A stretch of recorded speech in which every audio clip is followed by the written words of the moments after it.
では、はい、前、上、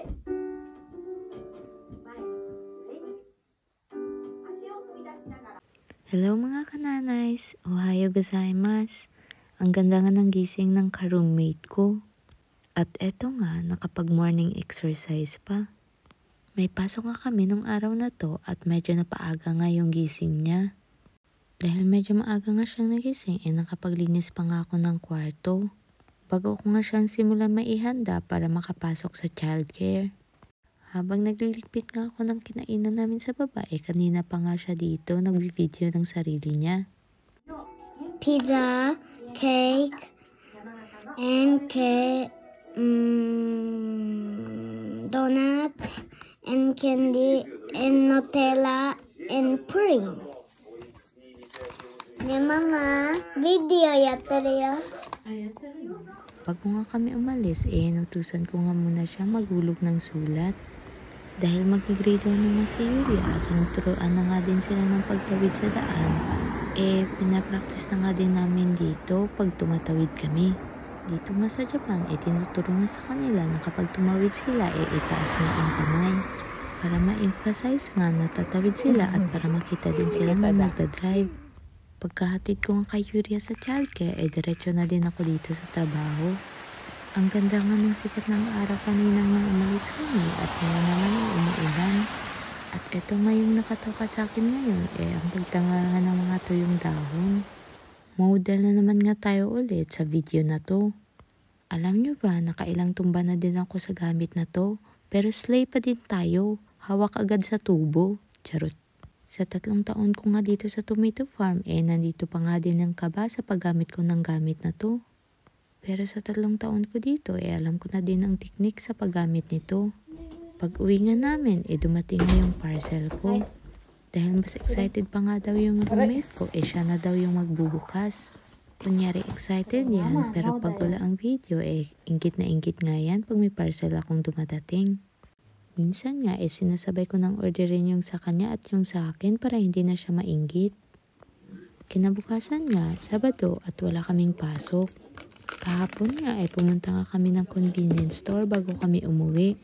At eto nga yung isa sa pinabili niya nga sa akin para kainin niya daw kinabukasan kasi wala daw siyang pasok.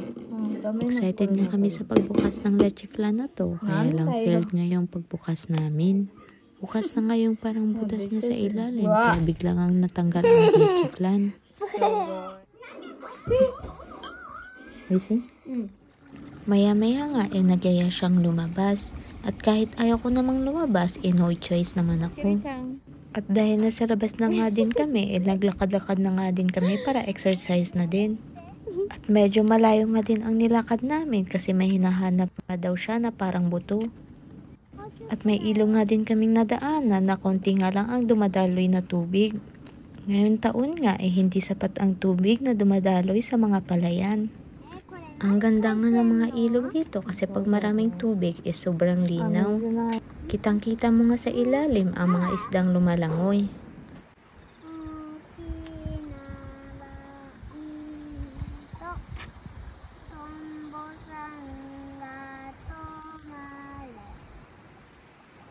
Watashi wa 5 歳です。これをやります。よーいどん。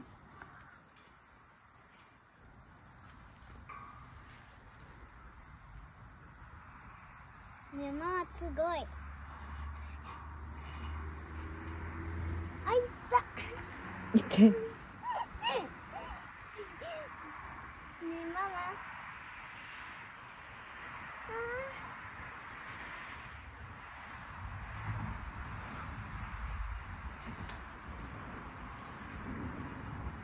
ねママ。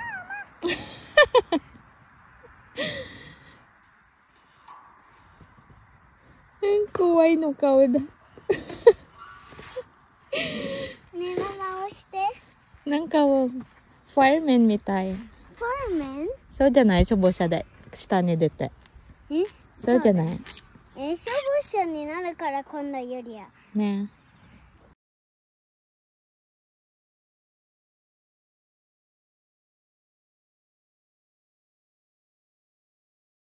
はい、帰ります。大丈夫？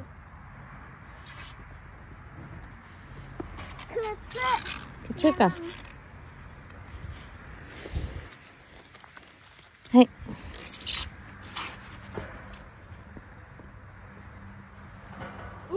Malapit na nga ang niebe, kaya lumalamig na nga ang panahon. At sa panahon nga na to, maraming ang stink bug na lumalabas. Actually, hindi lang talaga sila sa labas, pati sa loob ng bahay nga kasi naghahanap sila ng mainit na lugar. Kusamushi or kamimushi nga yung tawag nila dito. Sobrang dami nga ngayong taon, kaya sobrang nakakairita nga. Kinagabihan nga, naging shopkeeper na naman nga yung batang to. At dahil wala nga siyang customer, ako ngayong napagdiskitahan niyang maging customer. No choice naman tayo mga parents, kundi makipaglaro sa mga batang malalawak ang utak ng mga to. Doraemon no hito. ちょっと待って、くさみしに行くと。なんで草むしあるの？だから臭いから。 Mabakal! Magabot ko. At dito ko na nga din tatapusin ang video namin. Salamat sa manonood. See you on our next vlog. Mata ne!